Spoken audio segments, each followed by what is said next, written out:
When studying trig identities, there are 6 main identities that you have to learn first, and then you use these to prove further identities. 3 of them are what we call the reciprocal identities. The fact that cosecant, secant, and cotan are the reciprocals of the primary trig ratios. The tan is equal to sine over cos, and then because the cotan is the reciprocal of tan, cotan is then cos over sine. And the last one is what we call the Pythagorean identity, because the proof for this comes from a right angled triangle. Cos squared, sine squared plus cos squared equals 1. And then there are some varieties of this that you might use, and I'll talk more about that as I get into some of the identities that we're going to look at. Now, when they tell you to prove two things equal, you have to divide the problem into 2 parts. There's a left side and a right side, and you're not allowed to move terms from one side to the other. I'm going to start with the left side here. You see there's a 1 minus sine squared. Now that can actually be replaced with a cos squared. And the same thing here, 1 minus cos squared can be replaced with the sine squared. Now, this is the identity that I told you should know. Sine squared plus cos squared equals 1. But you've got to be familiar with what happens when you move terms from one side to the other. And you see when you move the sine squared over here, you have 1 minus sine squared, and that is equal to cos squared. So although you memorize this one, be aware of the fact that you may have to move some terms around in order to take advantage of the simplest way to do something like this. Now on the right side, I have 1 over secant squared times cosecant squared. Now I want to think of that as 2 separate fractions. Remember, a lot of the problems in identities go back to basic arithmetic, how you multiply fractions together, top times top, bottom times bottom. So I can pull this apart like this. Secant squared is 1 over cos squared. Same thing over here, and then by the time you invert and multiply, you get cos squared times sine squared. Now some teachers may allow you to go directly from this line to that line, because after all, the reciprocal of a reciprocal brings you back to where you started again. And since these two are identical, we're finished with this one. Now, for number 2, I'm just starting off with the left side, right side. I didn't bother writing the original problem. Left side here, there's really nothing I can do because I try to get things in terms of sine and cos, and this is there's really nothing for me to do here. So I'm going over to the right side. Cosecant can be replaced with a 1 over sine. So you've got little fractions within the overall fraction. Now I wrote this here, I'll come back to that in a minute because this is a bit of a shortcut and your teacher may not want you to do it this way. I'll go through it the long way first. What I did, I got a common denominator for the top. You see the top is 1 over sine plus 1. I got a common denominator of sine, so the 1 becomes sine over sine. Same thing on the bottom.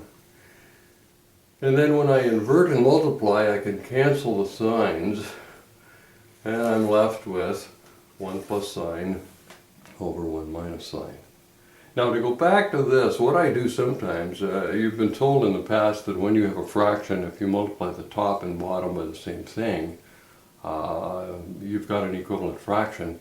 So if I multiply the top of this by sine, I get 1 plus sine, and the bottom by sine, I get 1 minus sine, and I'm done. So if your teacher will allow you to do that, that's a very quick way of handling a question like that. Now for number 3, I'm going to leave this for a minute. The secant squared and the secant to the 4th, I'm going to replace that with the reciprocals, the 1 over cos squared for secant squared, and 1 over cos to the 4th for that one. And that 2 just slides onto the top. Remember, a whole number times a fraction, it just multiplies the top. And now I'm looking for a common denominator, which is cos to the fourth. That numerator doesn't change, but over here I pick up 2 cos squareds. And at this point I'm looking at what I've got over here. You see I've got a cos to the fourth on the bottom for both of them. So I'm getting close here. I could do a little more with this one, or I could come over here and say, I like having a cos squared, but I really want to get rid of that sine squared because I don't have one up here. So I'm replacing sine squared again with 1 minus cos squared. Remove the bracket, sines come in, and I've got 2 cos squared minus 1 over cos to the fourth, and these two are equal. So like I said, I could have done a little more with this one. I could have replaced one of the cos squares with something involving sine squared, turn this into that, or I can do it the way I did it here. Now, for this one, sometimes you have to focus on factoring, and that's what I've done here. On the left side, I have a common factor of sine squared, which I factored out of those two. And on this side, I have a difference of squares. Cos squared times cos squared is cos to the fourth, and plus 1 times minus 1 is negative 1, and the middle terms disappear. Now, whenever you see a cos squared or a sine squared with a minus 1, if these two have different signs, there will always be a replacement involving sine squared or cos squared if that happened to be a sine squared there. This is minus sine squared.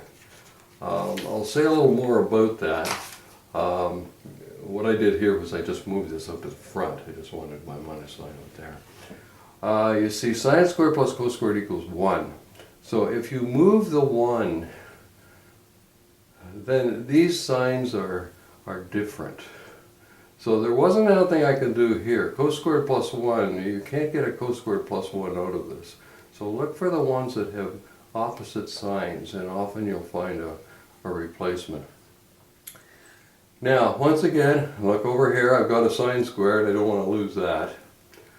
I've got a cos squared here, sine squared there. I'm going to replace that sine squared with 1 minus cos squared. Again, sine squared is 1 minus cos squared. And when I do the subtraction in here, this is what I get, and then I factor out a negative sign. Once I factor out the negative sign, I've got it the same as over here.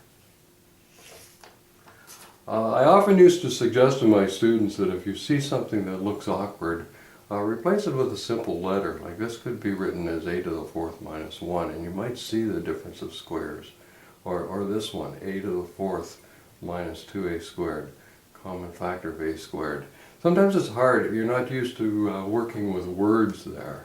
And so if you replace similar trig ratios with the same letter, you might get an idea of how to do something. Now finally, I've got tans and cotans over here, and generally what I do is I change my tans and cotans.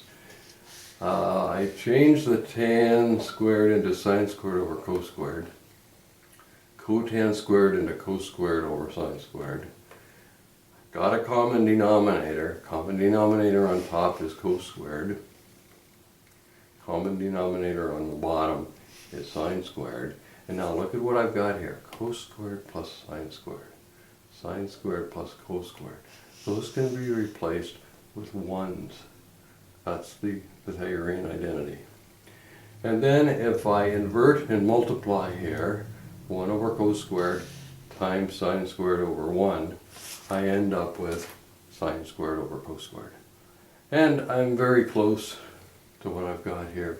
The 1 minus cos squared, again from the Pythagorean identity, can be replaced with sine squared. You use this a lot, And don't memorize all the varieties, just write it down, and if you need a variety of this, do it at the time that you need it. And you can decide whether it's going to be a 1 minus co squared or co squared minus 1. This tends to show up a lot, particularly the way I do these, where I try to turn everything into sines and cosines.